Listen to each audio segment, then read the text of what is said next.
Tribunal Constitucional.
Y por la parte demandada, en representación del Ministerio Público, la abogada Verónica Acurio Salazar.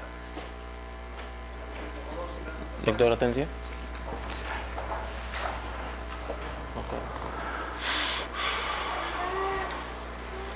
Señor abogado, tiene el uso de la palabra para su informe oral. Muchas gracias, señor presidente. Señores magistrados,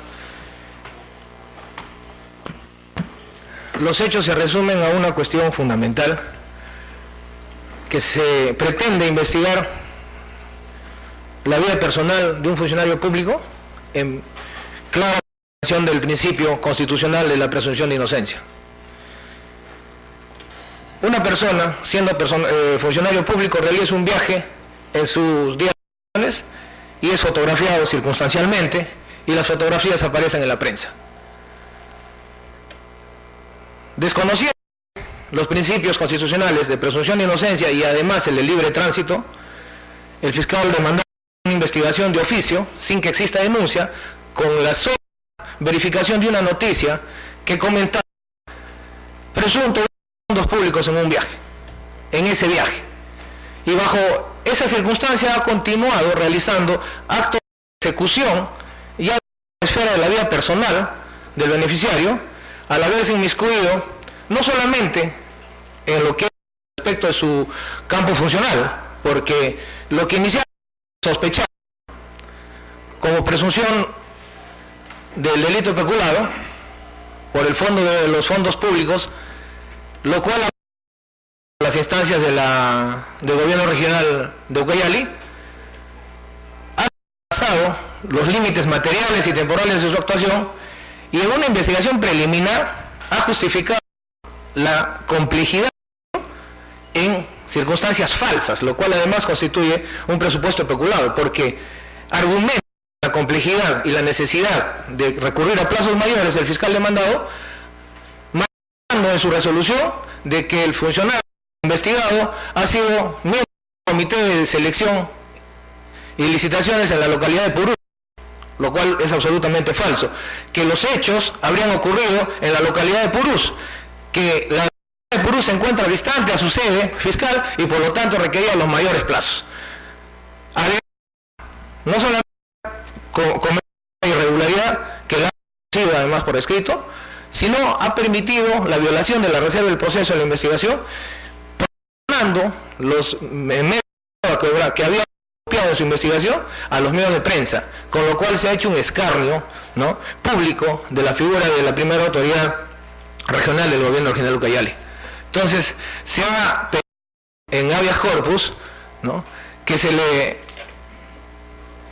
conmine inicialmente al fiscal esta investigación, porque esta causa, esa investigación preliminar, se había convertido en una secuencia de ampliaciones, primero de 20 días, ampliando 30 días adicionales, con lo que acumulaba 60, y adicionalmente 60 días más, ¿no?, completamente fuera de toda la realidad, con lo que este fiscal transgredido, ¿no?, ha violado del investigado, además de haberlo que declare de grado fuerza, sin ser requerido ni notificado con anterioridad. Han existido 3 resoluciones que lo citan.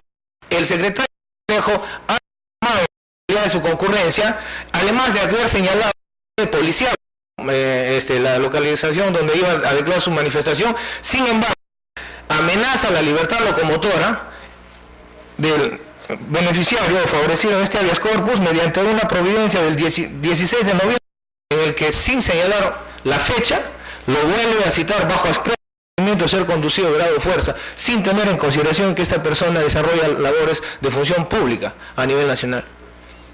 Muy bien, hemos escuchado con atención su informe oral. Vamos a escuchar a la señorita abogada de la parte demandada.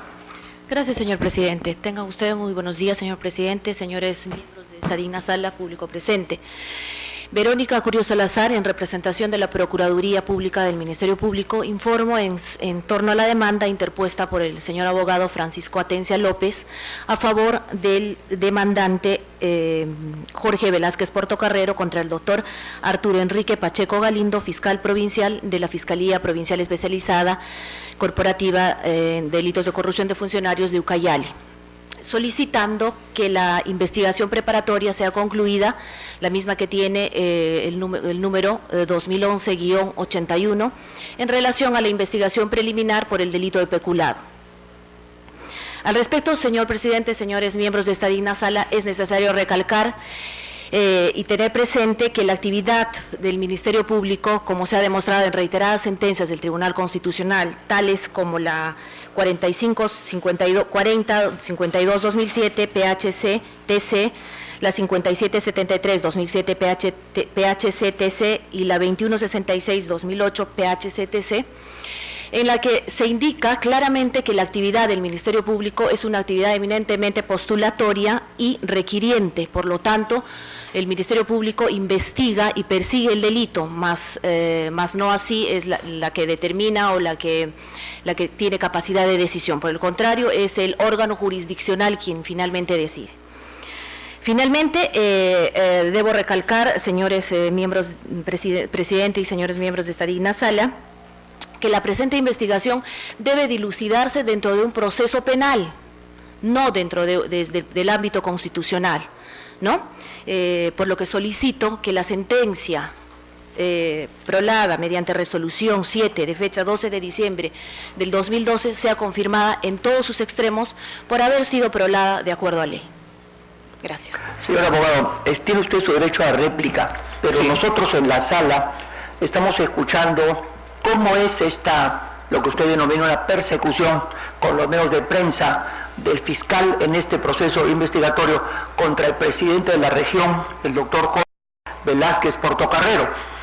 Pero también escuchamos a la señorita abogada cuando defiende al fiscal provincial en el sentido de que el tribunal, su jurisprudencia uniforme, ha establecido que efectivamente la actitud, la conducta, la función de la fiscalía es pues postulatoria y requiriente. Entonces quisiéramos escuchar cómo es que y por qué es que en esta circunstancia sí deberíamos atender el tribunal, la sala, sí debería atender el pedido del habeas corpus, el derecho a tránsito, el derecho a no ser manchado en su dignidad, en su honor, en su buen nombre al presidente de la región. Tiene usted el uso de la palabra. Básicamente, gracias, señor presidente, el derecho constitucional de presunción de inocencia, señor presidente, ha sido afectado en función a que lo que inicia la investigación es por una sospecha el fiscal, pero actúa de manera irrazonable. Y al respecto, el mismo tribunal también se ha pronunciado, ¿no?, en sendas jurisprudencias, la sentencia 2521 de 2005, habeas corpus, la 5228 de 2006, también habeas corpus, en el sentido de que no puede someterse a una investigación de manera extensa y lata, ¿no?, violentando la interdicción de la arbitrariedad en base a una sospecha inconsistente. Lo que se ataca en el habeas corpus es la génesis de esta investigación y la arbitrariedad con la que adicionalmente el fiscal actúa, porque no solamente actúa en función a sus competencias, sino se excede, ¿no?, comete el delito de prevaricato al fundamentar hechos falsos en su resolución. Comete abuso de autoridad, también delito, al preparar los medios periodísticos las pruebas que acopia, ¿no? Está aprobado eso en el habeas corpus y además ingresa personal del funcionario público al investigar desde el 2008 los viajes realizados, sus saberes, sus licencias, ¿no? Y no solamente en el ámbito institucional regional, sino además oficia a las líneas aéreas, a aeropuertos del Perú, a Perú Rail en el Cusco. O sea, en esos hechos consiste la persecución, ¿no? Por el dilatado plazo que ha utilizado el fiscal. ¿Cuál es el tiempo total desde que inició la investigación? Inicia el 8 de agosto de 2011 y concluye el 3 de marzo del 2012. Y ya formula acusación. No formula acusación.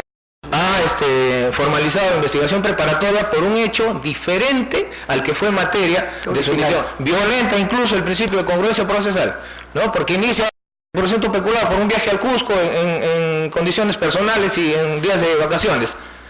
Concluye en su investigación que no existe ninguna irregularidad, pero formaliza investigación preparatoria en el 2012, el 3 de enero, por un hecho diferente. Me dijo marzo.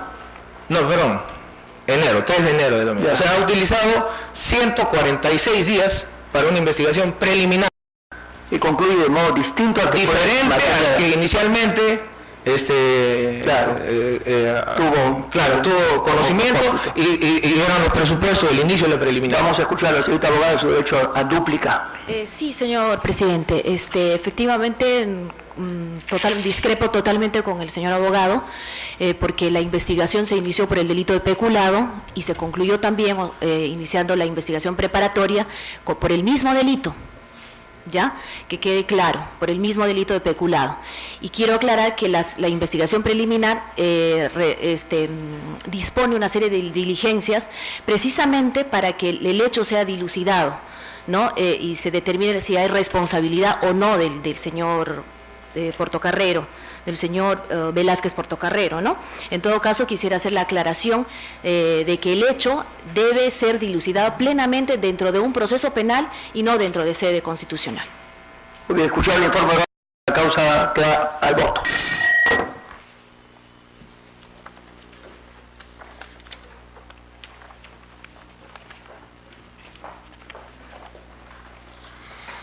Causa número 54. Expediente 1901-2012, proceso de amparo, iniciado por don Mariano Jesús Guamaní Hualpa contra la ONP. Por la parte demandante, ha solicitado el uso de la palabra el abogado José Humberto Sánchez Paz, y por la parte demandada, el abogado Edwin López Trigoso. Señor abogado, tiene el uso de la palabra para su informe oral.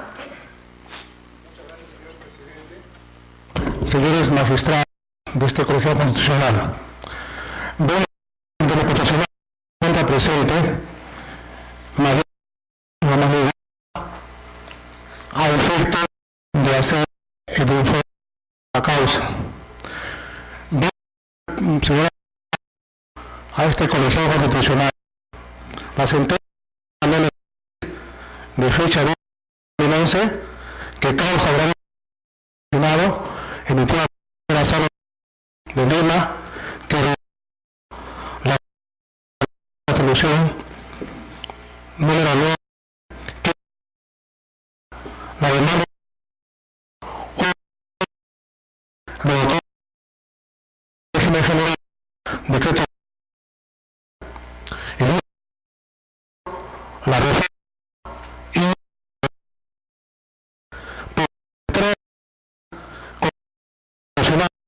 no ha aportado los 20 años de apoyo a la ley. La pretensión es que se lo otorgue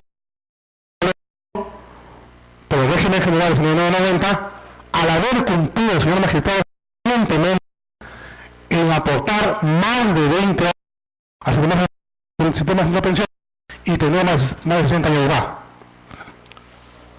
Sin embargo, debo advertir que el juez además porque el patrocinado 5 años, porque tú el expediente, ya que los seguridad general y por eso consideró fundada la demanda. Sí, para de forma y de cada según ellos dicen que no y que esta no hace en la vía constitucional sino en la vía ordinaria. Sí, señores magistrados, la ONP en la resolución administrativa señala que no se encontraba planilla y por eso no los 20 años de aportes. Sin embargo, señores magistrados, debo señalar en esta sede constitucional que mi patrocinado elaboró para dos empresas, para el distribuidor universal y para la Titán. Sí,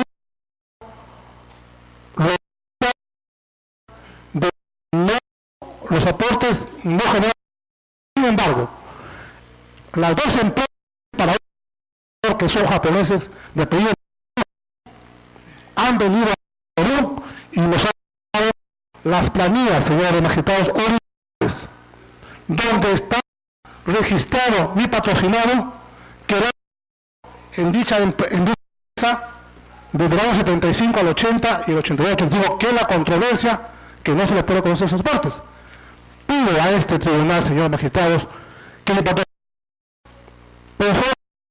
sea este colegiado en la sentencia de que deben estudiar en el fundamento que señala que el patrocinado no puede perjudicarse al no el empleador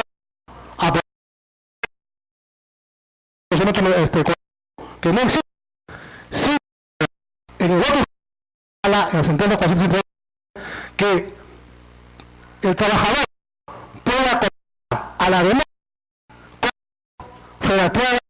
como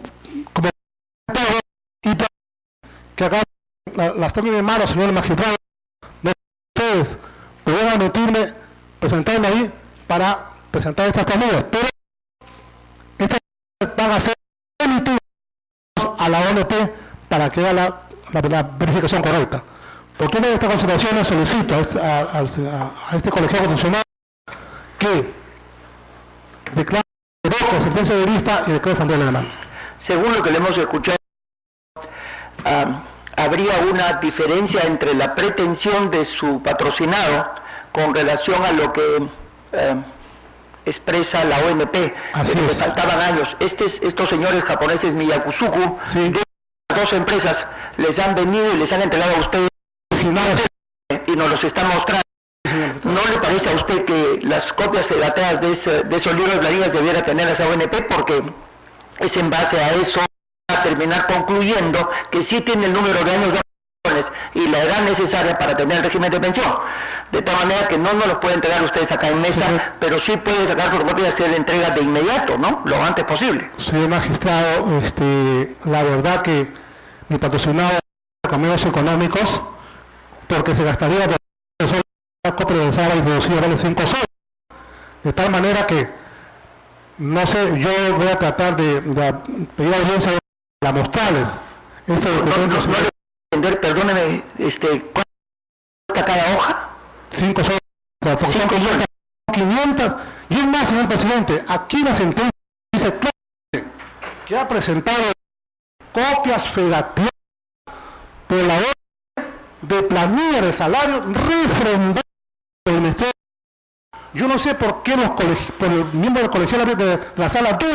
Bueno, entonces vamos a escuchar al señor abogado de la parte demandada para ir conociendo la verdad en este expediente. Señor abogado, tiene el uso de la palabra para su informe. Muchas gracias, señor presidente, señor miembro del tribunal. Efectivamente, en este caso, el demandante Guamaní Hualpa solicita el otorgamiento de pensión de jubilación, aduciendo que aportó más de 20 años de aportes. Al respecto, ONP le reconoció únicamente 14 años y es el motivo por el cual se le niega la pensión de jubilación solicitada. En el proceso, el demandante ha adjuntado certificado de trabajo tanto de compañía importadora distribuidora Universal como de inversiones Titán. Siguiendo la línea jurisprudencial del Tribunal Constitucional, expediente 3628 del 2008, se ha declarado que no genera idoneidad probatoria. Básicamente porque no se identifica y no existe firma elegible de la persona que lo emitió, ni más aún cuando no se acredita la representación legal de la persona que suscribe el documento. En lo que respecta a los documentos o a las planillas de pago, efectivamente, la sentencia de la tercera sala se pronuncia expresamente y señala que existe contradicción, pues de las copias adjuntadas de compañía importadora distribuidora Universal se dice que elaboró hasta el año 89, como es su pretensión en la demanda. No obstante, el análisis efectuado por la sala se señala que solamente se acreditaría hasta el año 87. Existiendo contradicción y siguiendo la línea jurisprudencial del Tribunal Constitucional y al no generar idoneidad probatoria, es que declara improcedente la demanda y lo que solicitamos sea confirmada por vuestro tribunal. Su derecho a réplica, señor abogado.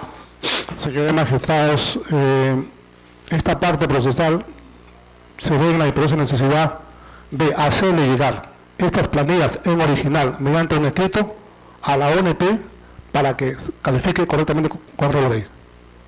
Muy bien, entonces, ¿qué dicen los señores de ONP, señor abogado? En la medida que no es un medio probatorio que obra en el proceso, no me puedo emitir, no puedo emitir declaración o mérito probatorio, cuestionar el mérito probatorio de la misma, porque no obra en el proceso. Más aún, es un documento que debe obrar en ONP, porque existe una norma que señala de que las planillas de pago tienen que estar guardadas o por personas debidamente acreditadas o en la ONP, situación que no está acreditado y que el señor lo evidencia. Sí, pues es correcto. Muy bien, entonces ya usted va a hacer lo que debe hacer y ya escuchó la posición de la parte contraria. Es que escuchó el informe oral, la causa queda al voto. Causa número 57, expediente 1909-2012, proceso de amparo iniciado por don Wilfredo Chávez López contra la ONP. Por la parte demandante, ha solicitado el uso de palabra el abogado Rosas Pelayo Camacuari Arias. Y por la parte demandada, la abogada Miluska Fiorella Rodríguez Roca.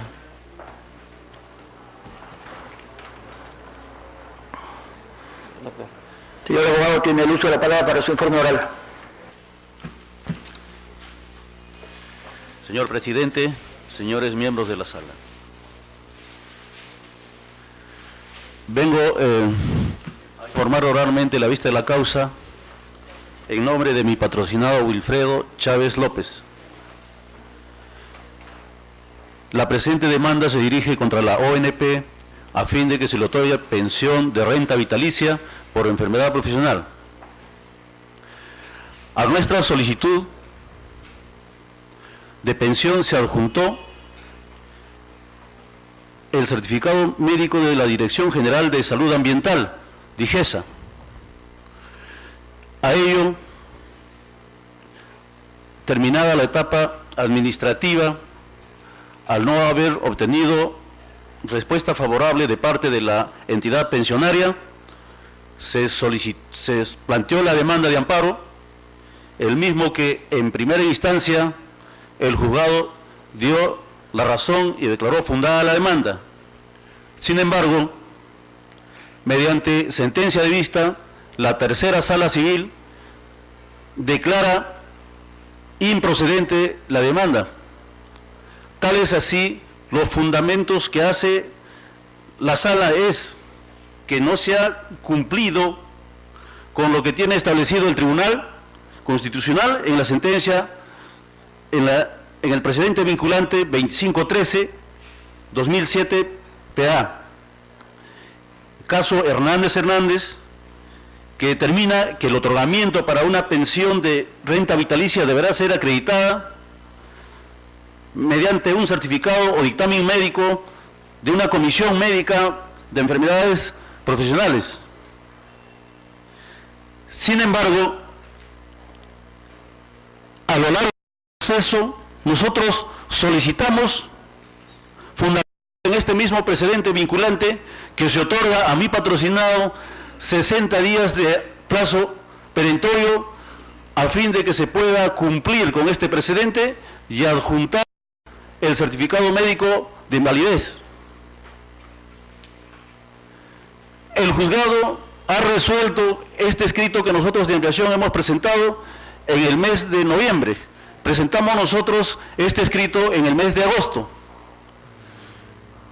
La sentencia de vista lo emiten el 17 de agosto del 2011, fecha exacta que nosotros presentamos la ampliación para que nos den un plazo para presentar este certificado. Asimismo, en el mes de noviembre, el 9 de noviembre, luego de un trámite que ha patrocinado y de la evaluación médica pertinente, se obtiene el certificado médico de invalidez que otorga la Comisión Médica de Enfermedades Profesionales del Hospital Carlos Lanfranco, en el cual determina que efectivamente adolecía de enfermedad profesional en el segundo estadio de evolución. Este documento, debidamente fedateado, se apareja a nuestro escrito y la sala no ha tenido en cuenta al momento de resolver. Pero, ¿qué ocurre? Notifican la sentencia de vista resolviendo nuestro escrito de agosto y nuestro escrito de noviembre. Notifican en el mes de enero, el 3 de enero, de tal manera de que no se ha tomado en cuenta el certificado médico de invalidez otorgado por la comisión. El fundamento de la sala para declarar improcedente, además del precedente vinculante, es que aduce de que mi patrocinado laboró como operador y su labor no guarda relación con los riesgos de toxicidad y insalubridad. Este hecho no es así. Mi patrocinado laboró en la empresa Shodan desde el 16 de febrero del 65 hasta el 30 de noviembre del 2000. 35 años de tiempo de servicios, del cual ha desempeñado diferentes labores como obrero, como es el caso que ha sido operador, oficial, operario de equipos pesados de cargadores frontal que directamente estaban manipulando minerales que se obtienen de la mina. Tal es así que por esa labor que desempeñaba ha adquirido la enfermedad profesional. Luego de tantos años de servicios, lógico, al haber adquirido la enfermedad profesional, ya no tenía la condición física como cuando ingresó a trabajar. Lo que hace el ex empleador es que le trasladan a un trabajo adecuado, lo llevan a operar equipos de multilit. Pero sin embargo, en esa oficina dicen que no hay riesgo de toxicidad. Eso es falso, señores del colegiado. Toda vez de el manipuleo de minerales dentro del ambiente laboral, el que trabaja en una oficina, el que trabaja en apoyo de operadores, todos tienen el mismo riesgo de obtener enfermedad profesional porque los polvos minerales lo absorben en todo momento. Asimismo, recurrido al ex empleador nuevamente, le otorga un certificado médico, certificado de trabajo y una declaración jurada del empleador, en el cual el empleador declara y otorga un certificado que oportunamente la empresa le ha otorgado equipo de protección personal, lo que antes lo llamaban equipos de seguridad, como son casco, guantes, zapatos, máscara de polvo, filtros, fundas de reemplazo, tapón de oído. Es decir, le otorgan todos los equipos para que opere una máquina multilínea. No, es porque dentro de las áreas de trabajo se encuentra haciendo labores de riesgo y de insalubridad.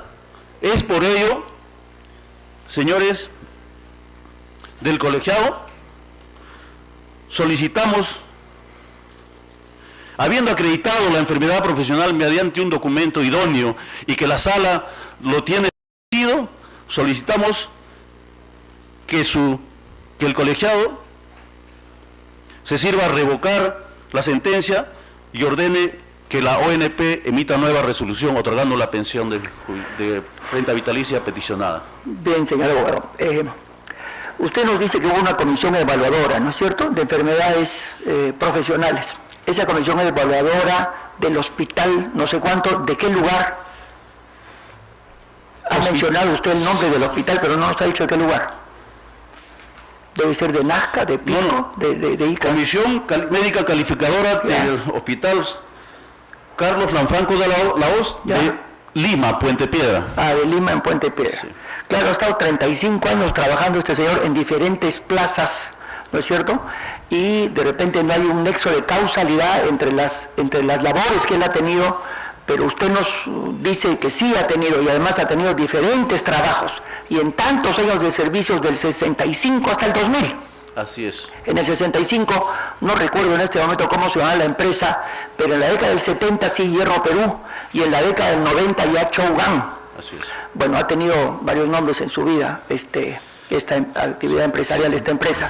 Doctor. De tal manera que ha tenido estos años de trabajo en diferentes ocupaciones, y claro, dice de que en tantos años tiene que haberse producido este deterioro, esta minusvalía, lo cual desde un punto de vista de desconocimiento parece razonable. Es como cuando uno está en una sala de no fumadores y después se acusa de que el fumar de la otra sala le ha hecho daño. Y entonces uno dice, señor, un momentito, usted ha estado en sala de no fumadores. Sí, pero un momento, 35 años, de todas maneras, en otra sala me llegaba el humo y eso hace daño, porque son derechos del no fumador. Por eso es que las leyes en el Perú y en el mundo van orientadas a que se evite que se fume en cualquier lugar porque termina haciendo daño a la persona. Pero para eso están no las personas que no conocemos esto de ley, sino las comisiones evaluadoras. Como ya lo hemos escuchado a usted, vamos a escuchar a la señorita abogada a su informe para ver qué nos dice ella respecto de la pretensión que usted ha informado oral. La señorita abogada tiene el uso de palabra para su informe oral.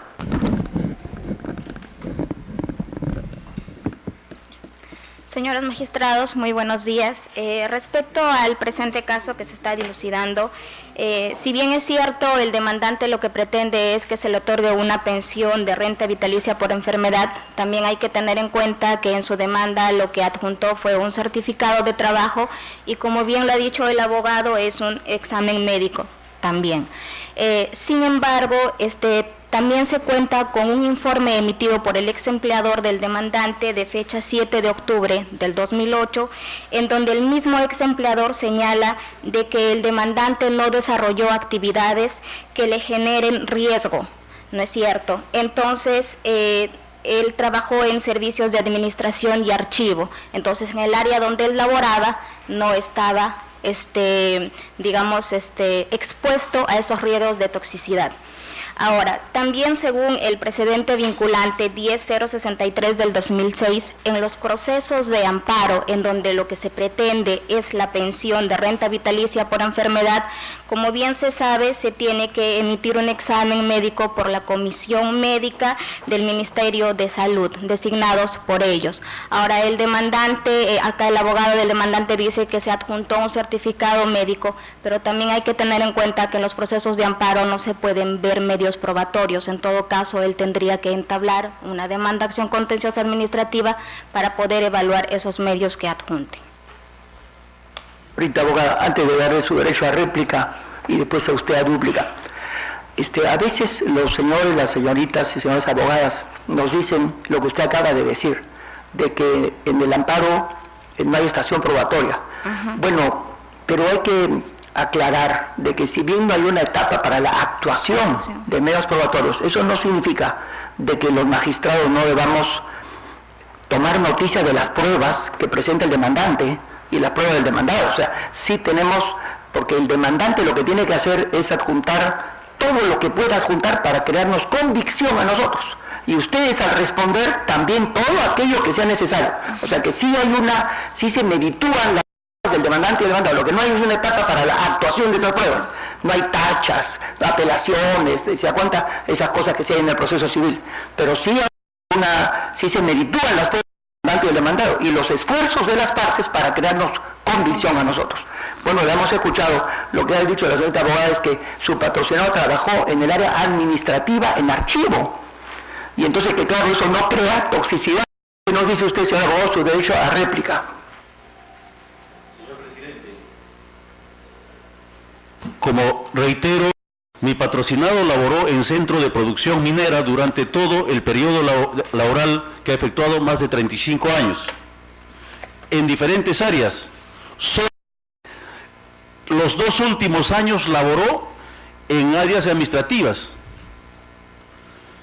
Es más, señor presidente, hemos adjuntado a nuestro recurso de agravio constitucional documentos que corren a fojas 129 y 200, como es la copia de las boletas de pago, en el cual su ex empleador le paga por bono leche, es decir, por todo, toda vez de que él laboraba expuesto a toxicidad y insalubridad.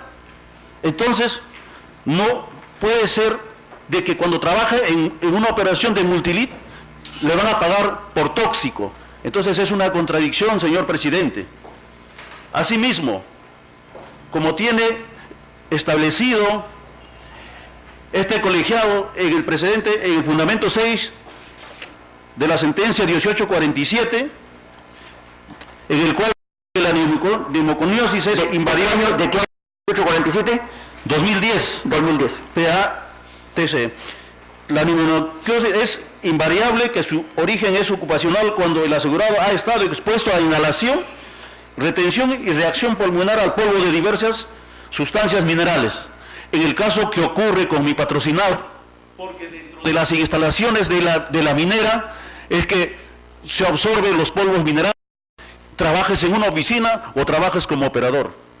Asimismo, señor presidente, quiero reiterar, además de la enfermedad como coniosis, tiene otras enfermedades como es hipoacusia. También se dice que no guarda relación. Esto no es así, señor presidente.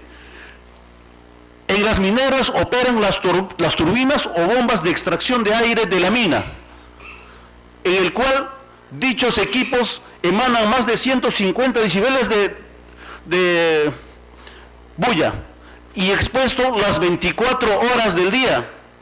Asimismo, al costado de las oficinas están los aserraderos, en el cual los trabajos para armar los cuadros en mina, los aserraderos igual emanan más de 150 decibeles de bulla las 24 horas del día.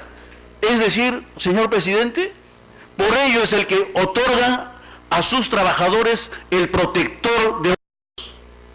Eso es el fundamento, señor presidente, señores del colegiado, de que se debe de otorgar la pensión que se solicita. Tenemos entendido, señor presidente, de que esta magna sala tiene un precedente establecido, pero sin embargo, lo que queremos es explicar al colegiado de que los precedentes tienen que también tomarse con criterio y las pruebas que se aportan. Muy bien, su tiempo se ha vencido, señor abogado, su derecho a... Si bien acá el demandante menciona que, el abogado del demandante menciona que el demandante ha laborado en diferentes áreas, también hay que tener en cuenta que él en su demanda simplemente está mencionando que él laboró en el área de archivo y administración, tal como el ex empleador también ha informado. Es por ello que no veo en todo caso algo de que me diga de que simplemente él estuvo expuesto a sus riesgos de toxicidad. Me baso en lo que estoy diciendo. Muy bien, escuchado.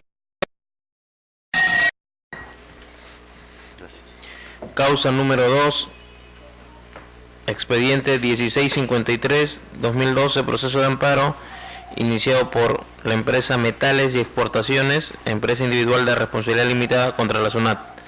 Por la parte demandada, ha solicitado el uso de la palabra el abogado Javier Raúl Valdivia Villanueva. Señor abogado, tiene el uso de la palabra para su informe oral.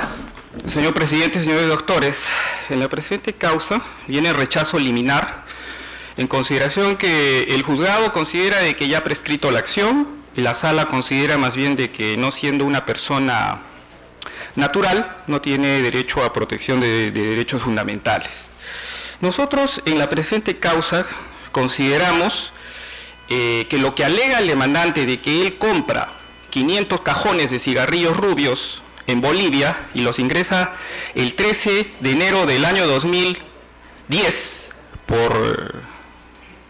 al Perú, y él considera de que al momento de que va a importar, porque todavía no ha importado y no existe todavía una duda, ni figura en el expediente, de que debería no aplicar el decreto supremo 004-2010-EF, que está un cargo en el impuesto selectivo y hace que estos cigarrillos paguen un impuesto selectivo al consumo de 0.07 soles por cigarrillo.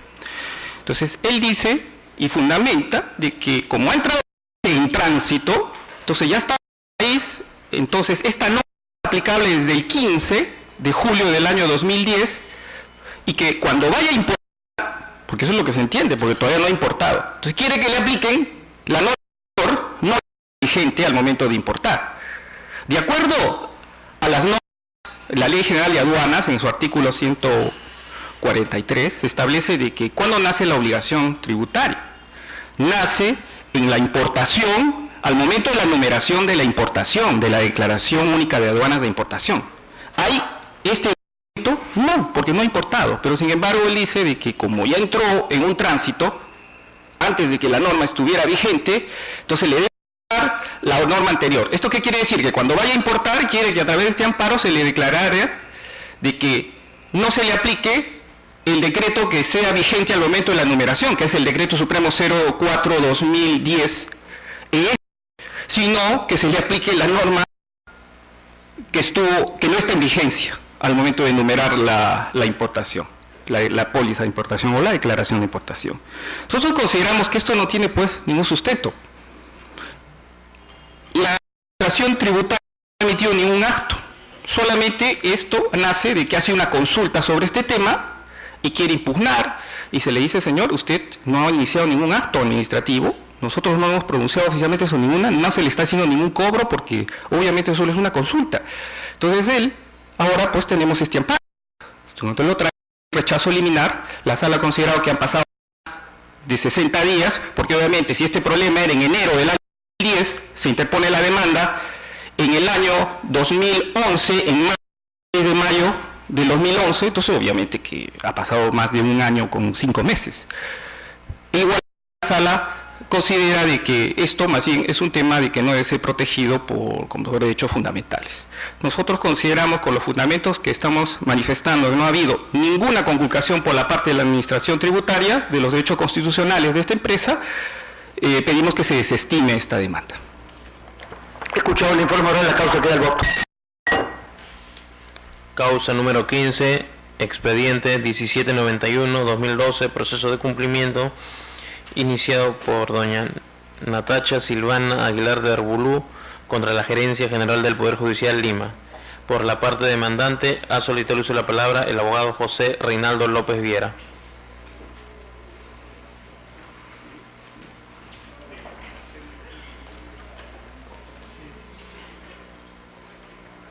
Señor abogado, tiene el uso de la palabra para su informe oral. Del Tribunal Constitucional, tengan ustedes muy buenos días. Voy a informar sobre el expediente 1791-2012, acción de cumplimiento, presentado por mi patrocinada, doña Natacha Silvana Aguilar González de Arbulú, contra la Gerencia General del Poder Judicial.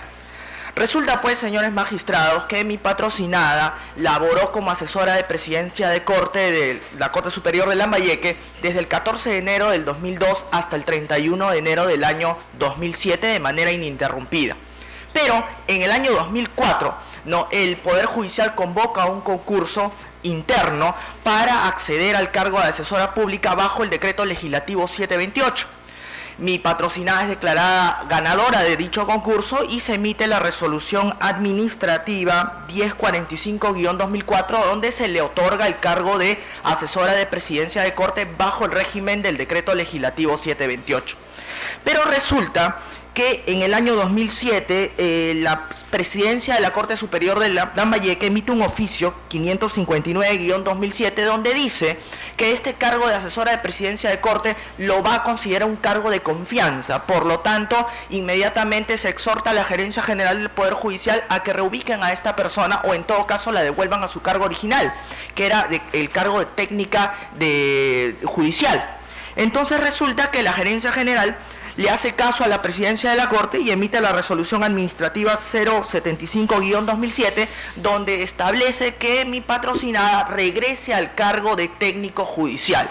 Ante esta situación, mi patrocinada presenta recurso de reconsideración contra la Gerencia General y la misma Gerencia General emite la resolución administrativa 147-2007, en donde se rectifica y dice, usted ha ganado un concurso interno y ha accedido al cargo de asesora de presidencia de Corte bajo el régimen de decreto legislativo 728. Y además de ello, en el concurso nunca se dijo que este cargo era de confianza. Entonces usted tiene la razón, por lo tanto, inmediatamente se le comunica a la gerencia del Poder Judicial con la presidencia, a la gerencia del personal del Poder Judicial, juntamente con la presidencia de la Corte Superior de Lambayeque, para que inmediatamente hagan las acciones necesarias para, de nuevo, resignarla a mi patrocinada como asesora de presidencia de Corte o en un cargo similar con igual remuneración. Resulta entonces que, mediante oficio 2038 del año 2007, la Gerencia de Personal y Escalafón del Poder Judicial emite este oficio diciendo que se le coloque a la plaza de analista de manera temporal. Pero resulta que la plaza de analistas 2, de carácter temporal, no tiene la misma jerarquía que el cargo de asesora de presidencia de Corte, ni tampoco la misma remuneración.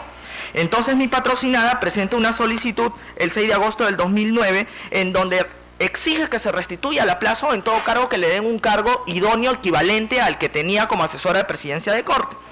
Resulta que la Gerencia de Personal emite la carta 773-2009, donde dice que no es procedente su pedido porque es un cargo de confianza.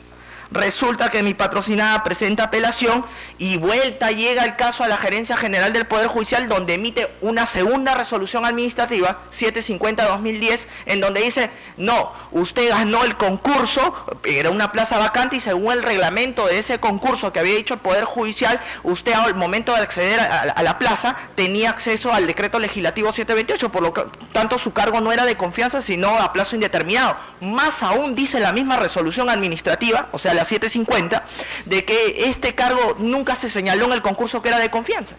Entonces, ahí la resolución administrativa de vuelta dice que se le obliga a la Gerencia General, a la Gerencia del Personal del Poder Judicial, conjuntamente con la Presidencia de la Corte Superior de Lambayeque, a que inicien las acciones necesarias, pero ya no para que la coloquen a mi patrocinada en un cargo equivalente, sino al cargo de asesora de presidencia de Corte, puesto que ni siquiera se ha cumplido con la resolución administrativa 747, en donde se dijo que si no era a cargo de asesora de presidencia de Corte, entonces que se le dé un cargo equivalente, y el cargo de analista número 2 no es equivalente, puesto que no tiene la misma jerarquía, ni tampoco se gana la misma remuneración.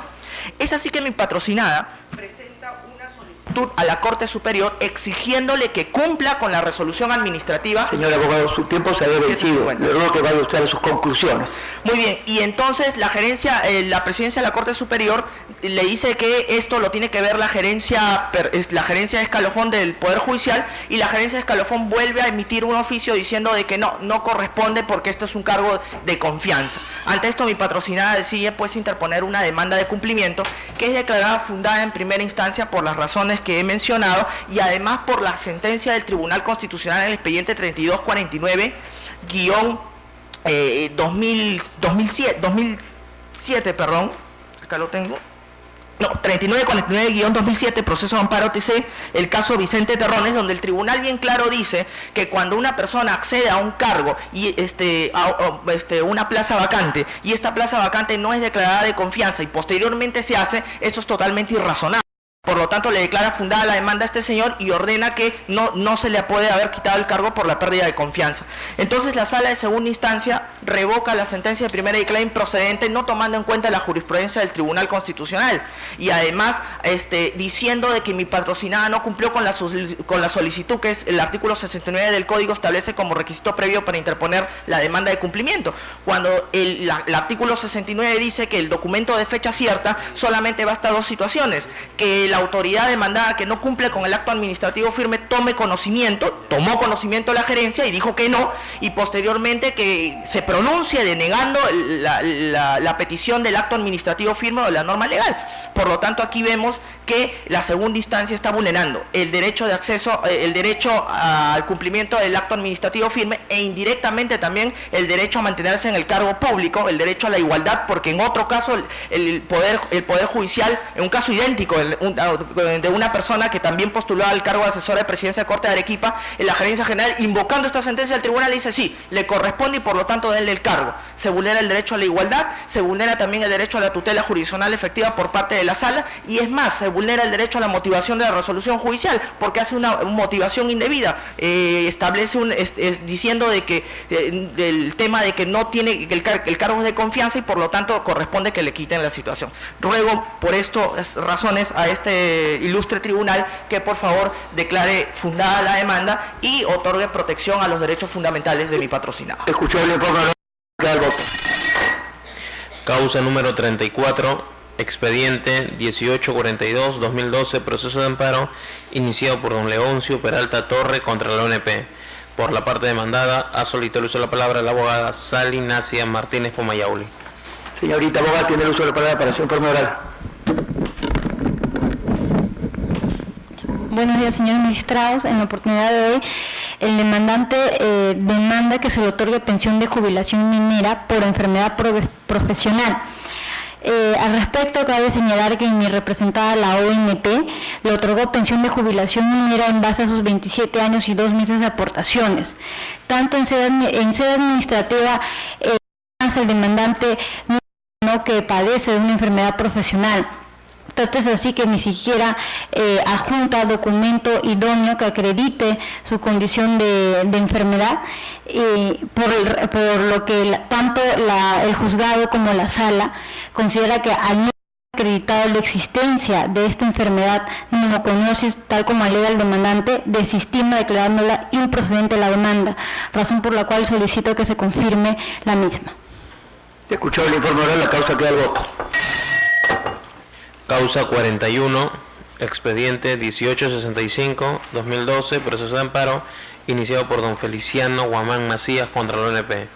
Por la parte demandada, ha solicitado el uso de la palabra el abogado Edwin López Trigoso. Siga el abogado, tiene el uso de la palabra para su informe oral.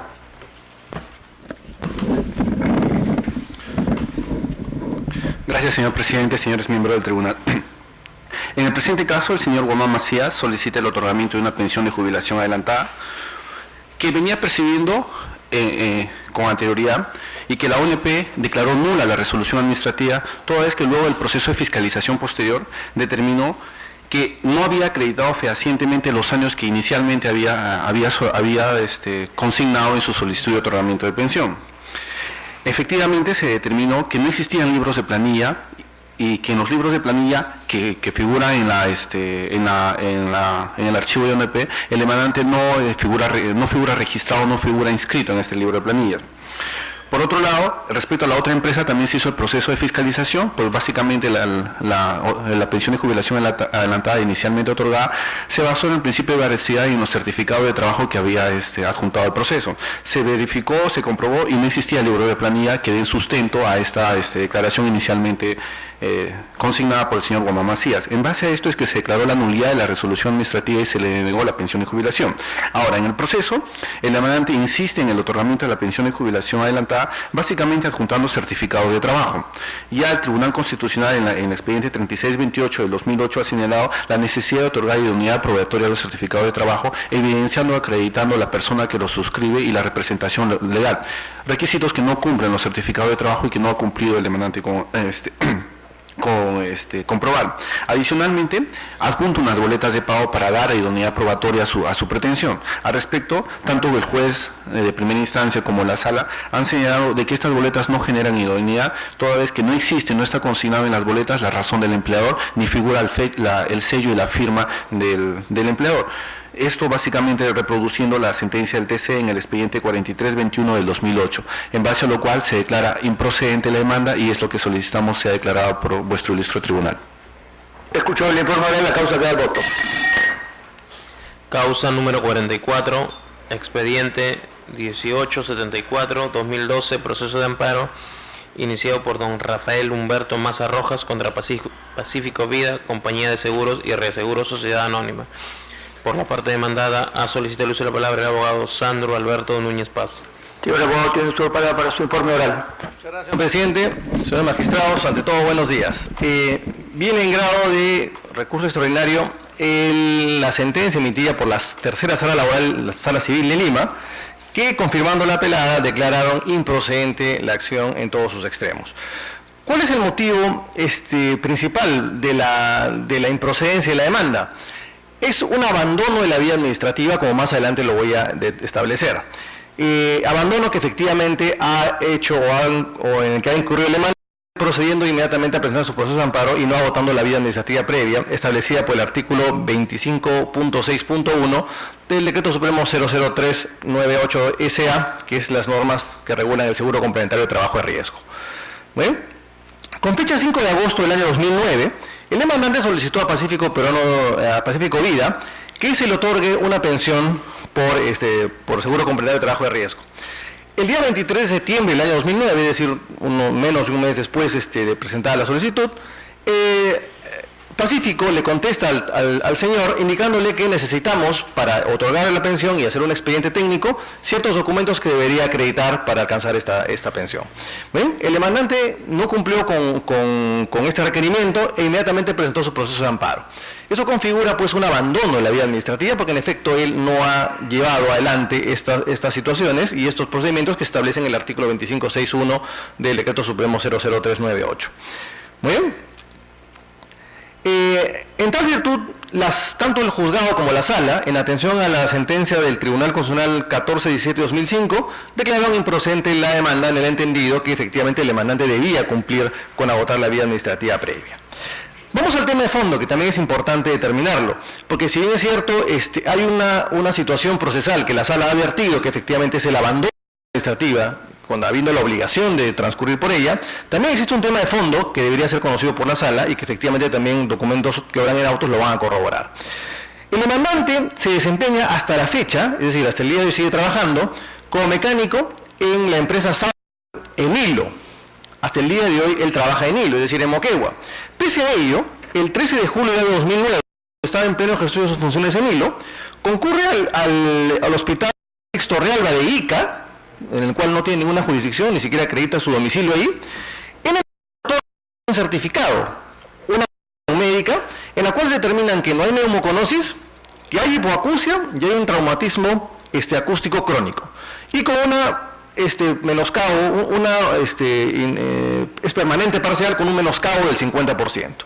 Muy bien, con fecha 11 de mayo del año 2010, es decir, más de un año después, nosotros hemos presentado un informe de la Comisión Médica de Enfermedades Profesionales de la EPS, en la cual se establece un trauma acústico permanente parcial, pero con un menoscabo de 6.09%, ni siquiera cercano al 50% del cual el demandante fue diagnosticado en el primer examen anterior al que he mencionado del 11 de mayo del 2010. En tal virtud, este tribunal tiene un precedente en la sentencia 2513-2007, en el cual se establece documentalmente la generación del mal ocurrido. Y efectivamente, en esa jurisprudencia nos establecen que si es que en efecto en auto sobran dos certificados contradictorios, pues la demanda será improcedente. En este caso, efectivamente, los dos certificados son contradictorios. En uno se establece un grado de menoscabo del 50%, en un certificado emitido por un centro de salud que no tenemos mucha seguridad de que sea correcto, porque en efecto, como le dije, esta persona se fue a tomar un examen AICA cuando en realidad laboraba y su vida la sabía en Moquegua, y finalmente el certificado de la EPS, que en efecto, que también es una comisión, nos ha determinado que efectivamente el menoscabo es 6.09%. Por estas consideraciones, mi representante viene a solicitar a este tribunal se sirvan confirmar en todos sus extremos la sentencia venida en grado. Escuchado el informe oral, la causa queda al voto. Causa número 48, expediente 1884-2012, habeas corpus, iniciado por Henry Oscar Segura Jiménez contra Humberto Durán Ponce de León, fiscal de la Tercera Fiscalía Penal de San Juan de Miraflores. Por la parte demandada, a solicitar el uso de la palabra el abogado Reinaldo Miranda Wong. Señor abogado, tiene el uso de la palabra para su informe oral. Muchas gracias, señor presidente. Señor magistrado, buenos días. En representación de la Procuraduría del Ministerio Público del señor fiscal demandados, solicitamos que se declare infundada o improcedente la presente demanda. Básicamente, ¿qué se pretendía con esta demanda de habeas corpus? El demandante fue denunciado por el señor fiscal por el delito de estafa y asociación ilícita. Señala que esa formalización de la denuncia es injusta, no ha valorado las pruebas, que existe un abocamiento indebido. Ahora, los hechos, ¿por qué se le investiga al señor? Todos los cuestionamientos que están en la demanda, él dice que existe un título valor que se está siguiendo, me parece, en los juzgados de San Juan del Lurigancho. Él dice que el fiscal está denunciando por unos títulos valores que están vistos por la justicia civil, lo cual no es cierto. Por cuanto de la formalización de la denuncia se puede ver que el señor el cual estaba haciendo el investigado y constituía personas jurídicas, de tal manera que cuando los agraviados en este caso iban a sus empresas que él había constituido, se encontraba de que esa persona jurídica, Rodamientos Nazca, ya no existía, sino que existía Rodamientos Nazca perteneciente a, no recuerdo el nombre, creo que era María Flores, algo así. De tal manera una especie de confusión, y de los indicios que encontró el fiscal es que esta persona con otras estaba constituyendo distintas personas jurídicas con el afán de estafar, y es por eso que a él se le denuncia por el delito de estafa y asociación ilícita, de manera que no tiene nada que ver acá el asunto de obligación de dar suma de dinero por el título. Él dice él no ha firmado y que eso es materia de la justicia civil. En este caso, por el cual la fiscalía la formaliza, es por el hecho de que él está inmiscuido en un delito de estafa. Como es sabido, ya por reiterada sentencia del Tribunal Constitucional, cuando un fiscal formaliza una denuncia, eso tiene un carácter netamente requirente o postulante, es decir, no vincula al juez.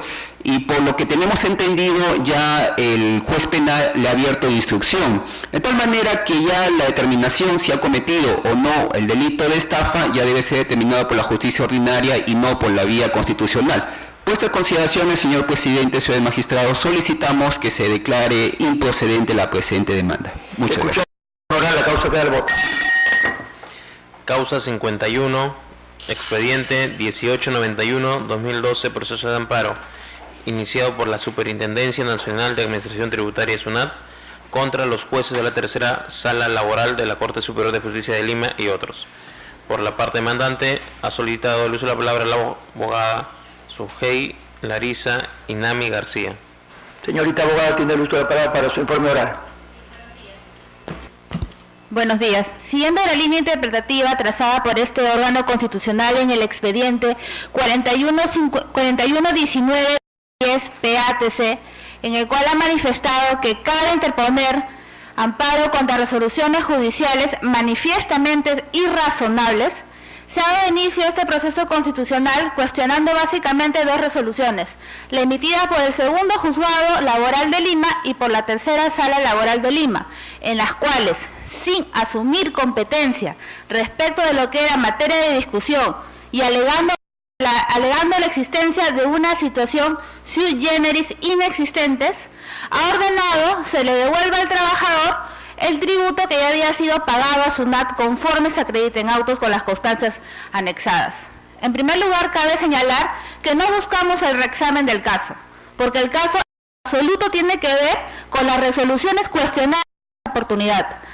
Ambas fueron emitidas en ejecución de sentencia, específicamente cuando se le tenía que abonar a la trabajadora Patricia Zúñiga Saavedra el monto que en última instancia había ordenado la instancia judicial. Esta trabajadora interpone en contra de SUNAT un proceso de homologación, por el cual Por sentencia con autoridad del Consejo Juzgado se ordenó cancelarle el monto de 225.000 soles. Cuando se da cumplimiento de la sentencia, se presenta el correspondiente escrito anexando los certificados de consignación y además señalando cuáles fueron los cuentos que tuvo que realizar en razón que SUNAT como empleador tiene que acatar la ley y con esto la Ley General del Impuesto a la Renta. En específico se descontaron los aportes del FP, Fondo de Empleo y Impuesto a la Renta de quinta categoría. Respecto de este impuesto a la renta, la demandante presenta un escrito indicando que ha habido un mal cálculo, que no se le debió descontar 59.000 soles, sino 44.000 soles. El pronunciamiento que debió meritar este tipo de pronunciamiento debió ser inhibitorio, porque de acuerdo a lo establecido en el Acuerdo 0899 del Pleno Jurisdiccional Laboral de 1999, los juzgados de trabajo no tienen competencia para pronunciarse respecto de las retenciones que tiene que efectuar el empleador ni cualquier otro impuesto. Esto se verifica en forma clara con la misma Ley Procesal de Trabajo, en donde no se le ha atribuido al juez de trabajo competencia para pronunciarse respecto de las retenciones efectuadas. El juez laboral, en este caso el juez del segundo juzgado laboral, lo que hace es emitir una resolución diciendo, sin asumir competencia respecto de lo que es materia de discusión, lo que yo ordeno es que le devuelvas todo y ves un proceso administrativo aparte, cóbrale. Señor magistrado, ¿cómo podemos considerar una resolución fundada en derechos si el juez mismo dice que no tiene competencia para pronunciarse? Y además está ordenando devolver un impuesto que ya ha sido pagado. Por este motivo es que se interpuso el escrito de apelación diciéndole a la sala, señores magistrados, la demandante no quiere que le devuelvan el impuesto, está aceptando que nosotros sí tenemos la facultad de retención, lo que está haciendo es solicitando un recaudo, pero eso no tiene, para ese aspecto usted no puede pronunciarse, y la sala no dice. En este caso, como SUNAT es empleador, y además es el administrador de los tributos, y la demandante es trabajadora, y además auditora, se ha generado una situación sui generis que justifica que se le devuelvan todos los impuestos pagados a la demandante. Nosotros no negamos que SUNAT es la encargada de administrar los tributos, la encargada de fiscalizar, pero tampoco negamos que es empleador y que como cualquier institución tiene trabajadores, y teniendo trabajadores tiene que acatar la ley y con esto el pago o la retención del impuesto a la renta de quinta categoría, más aún que si no lo hiciera, incurre en responsabilidad solidaria. Considerar que estos argumentos son válidos, señor magistrado, es como decir que el Poder Judicial cuando no podría pronunciarse respecto de los procesos judiciales de sus trabajadores porque se habría generado una situación sui generis, como también es quien administra justicia en el país, entonces no podría pronunciarse. No es válido este tipo de razonamientos. Además, en ambas resoluciones se dice que se va a recurrir a la vía al proceso administrativo tributario correspondientes. Este proceso administrativo tributario no existe. ¿Y por qué no existe? Porque la norma solo ha establecido dos posibilidades para reclamar directamente a un trabajador. Cuando el trabajador percibir renta de quinta categoría o cuando el contribuyente perciba de una entidad que no está obligada a efectuar retención. En este caso, la demandante mantiene vínculo laboral vigente con SUNAT, sigue percibiendo renta de quinta categoría y no existe ninguna norma que diga que SUNAT como empleador no puede efectuar retenciones. Estas circunstancias, lamentablemente, no han sido analizadas ni por el juez del séptimo juzgado constitucional ni por la séptima sala civil de Lima, por eso es que liminarmente han declarado improcedente la demanda interpuesta, sin ni siquiera notar que el artículo 4 de la Ley Orgánica del Poder Judicial ha sido atendido en su totalidad, porque dice la norma que toda resolución judicial debe ser acatada en sus propios términos. Perfecto, SUNAT como empleador tomó en cuenta establecido en la sentencia y no en otro, y en base a ese monto efectuó las retenciones de ley como el impuesto a la renta de quinta categoría. Es por ese motivo, señores magistrados, que hemos recurrido en este agravio constitucional solicitando a su instancia que verifique cómo estas resoluciones adolecen de motivación aparente, porque ninguna de ellas argumento que puedan sostener un análisis debidamente jurídico de acuerdo a las normas establecidas, además de ello atendiendo el fin público que persigue el pago de los tributos. Señorita abogada, aquí el tema es solo 15.000 soles, ¿no es cierto? 59.000 soles. Porque el impuesto a la renta que ustedes retuvieron fue 59 y ella dice que solo debió ser 44. Ajá. Por tanto, sí. 15.000 es claro. la diferencia. Pero sí. Ese no es el tema, pues no es el tema formal. Sí. Usted nos dice que el séptimo juzgado laboral y la séptima sala ha sido el segundo juzgado de tercera sala laboral. El segundo y la tercera sala laboral rechazo liminar. No, doctor, la presente demanda ha sido declarada liminarmente por las instancias constitucionales. Con respecto al pago de los tributos, esto se definió en la ejecución del proceso laboral.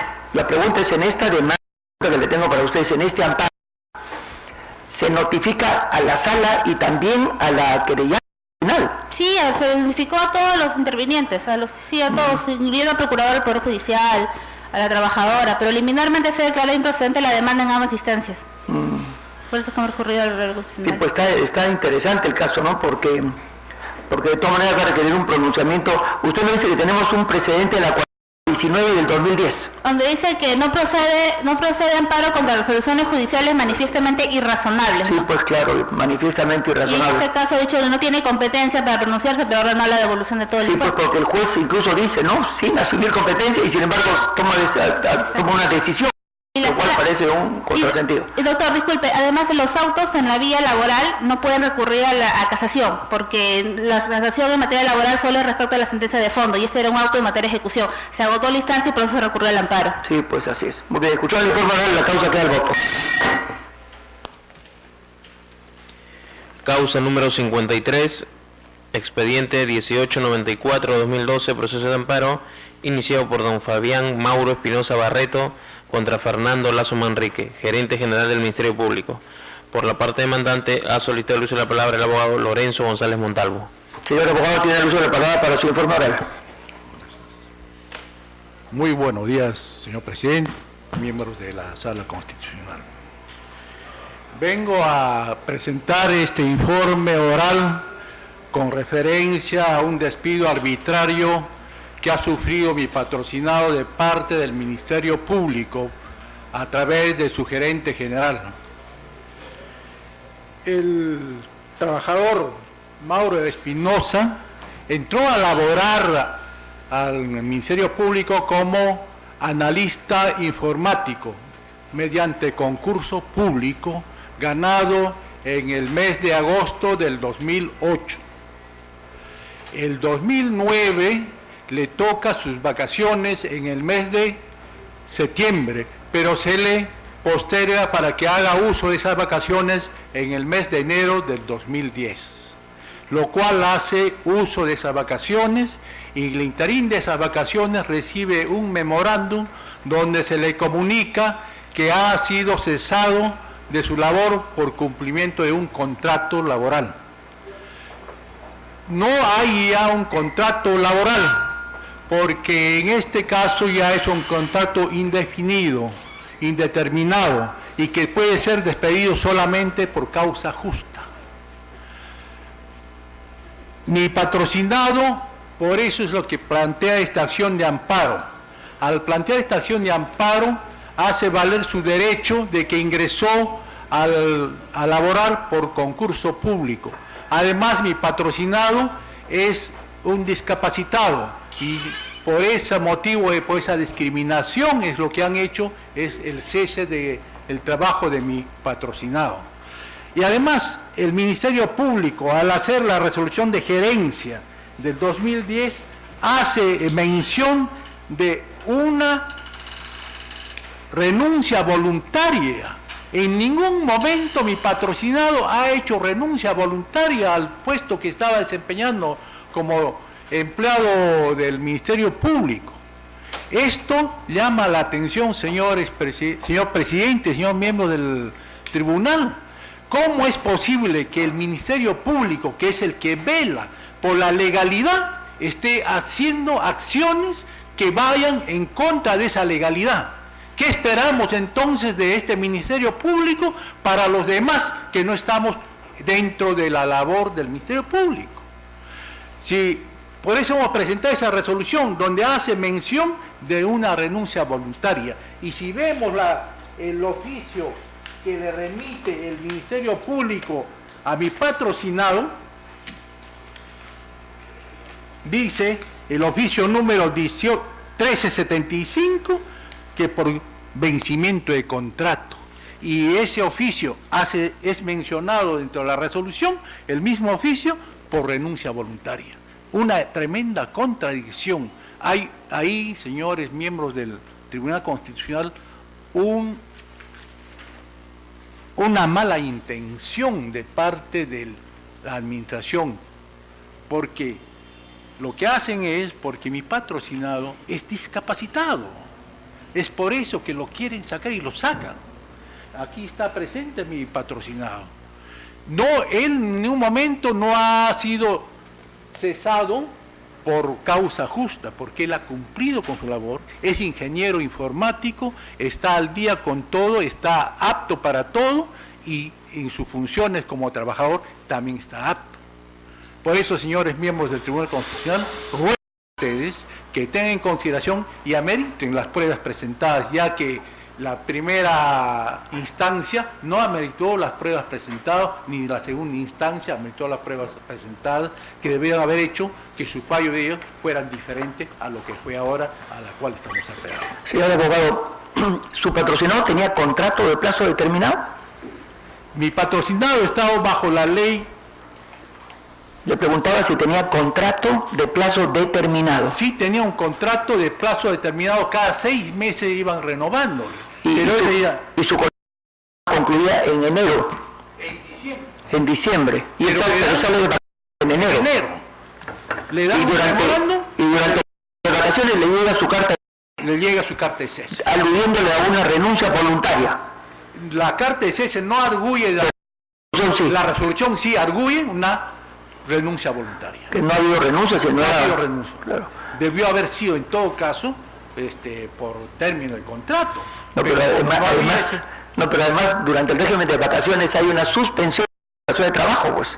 No le puede enviar cartas ni oficios durante las vacaciones. Así es. Que además las iba a gozar él en noviembre y se las pospone para enero, ¿no? Se le pospone. Sí. Llegó un memorándum para que haga uso de sus vacaciones en el mes de noviembre, pero le posponen para que haga el uso de vacaciones a partir del mes de enero. Sí, pues, hay dos memorándums. Hay un memorándum, el número 189, donde le hacen saber que debe gozar del 1 al 30 de noviembre sus vacaciones, le posponen. Con el otro memorándum le dicen que debe hacer uso del 1 de enero al 30 de enero y que posteriormente se reincorpore a su centro de labor. Claro.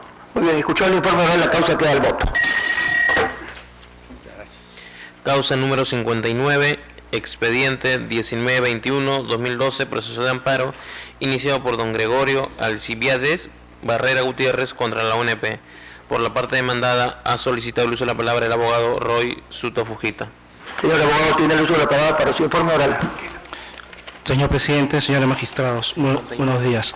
Conforme se ha señalado, en la presente causa, el demandante Gregorio Barrera Gutiérrez viene reclamando el otorgamiento de una pensión de jubilación dentro del régimen del decreto ley 1990, previo reconocimiento de aportes al Sistema Nacional de Pensiones.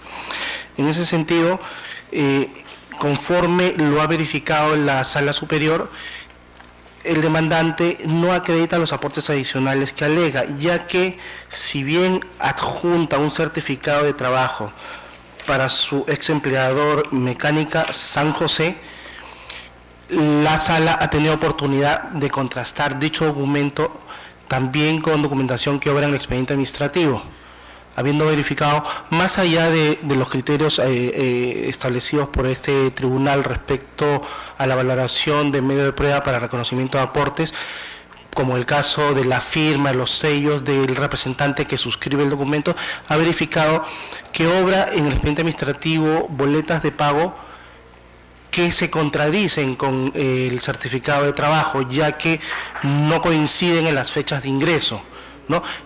Esta situación implica pues que no hay una certeza para el juzgador respecto a la veracidad del documento, lo que obligaría sí necesariamente a que en una estación probatoria más adecuada pueda el juzgador actuar los medios de pruebas que requiera, ¿no? De repente citando al representante legal para que confirme los datos que se están contradiciendo.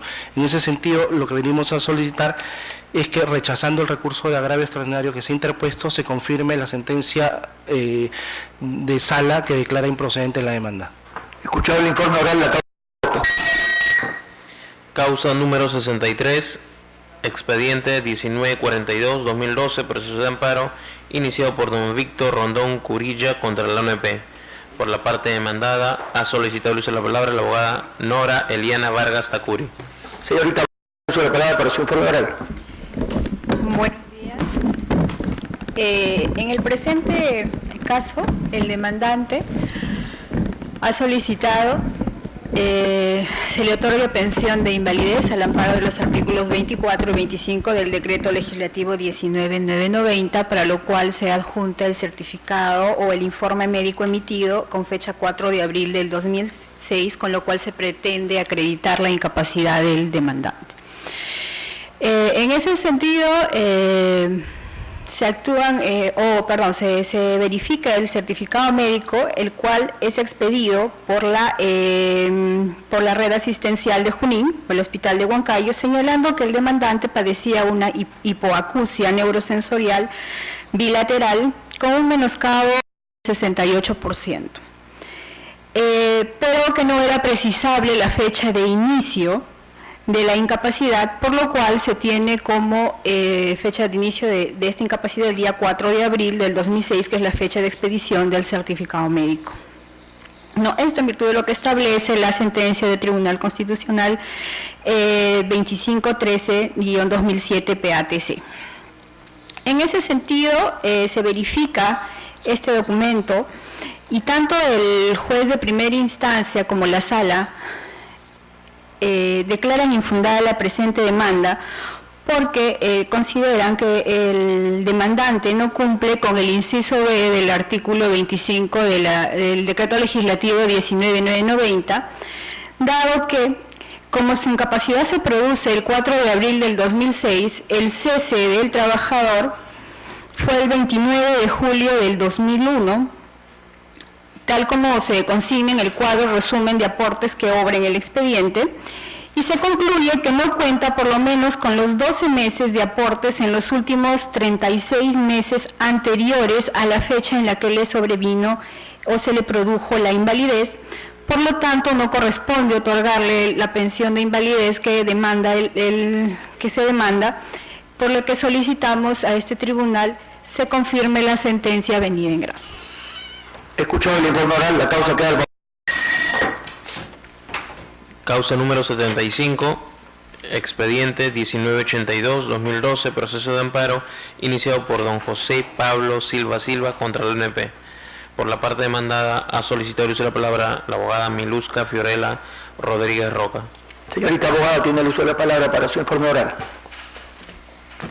Señores magistrados, buenos días. Respecto al caso del señor Silva José, el demandante lo que pretende es que se le restituya su pensión de jubilación, pensión que le fue otorgada mediante resolución administrativa 77076 del 2004.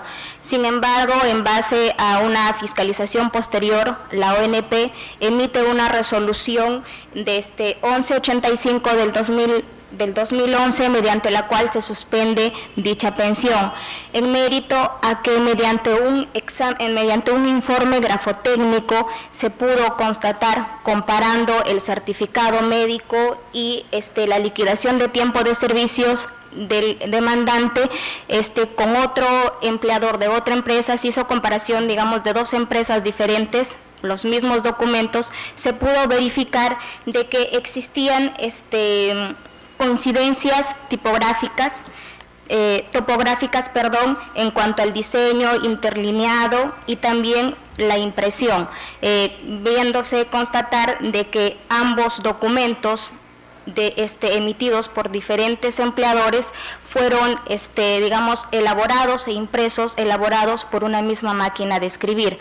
Asimismo, se pudo constatar, comparando la firma del empleador con la firma original que figura en la RENIEC, que ambas firmas difieren mucho, son diferentes. Es por eso que la ONP emite la resolución administrativa suspendiéndole dicha pensión, por lo cual solicitamos que sea confirmada la sentencia de vista que declare infundada la demanda. Escuchado el informe oral, la causa... Señor magistrado, en las restantes causas programadas para el día de hoy, las partes no se han presentado a informar. Las causas quedan al... Se levanta la sesión de audiencia de la Sala 2 del Tribunal Constitucional.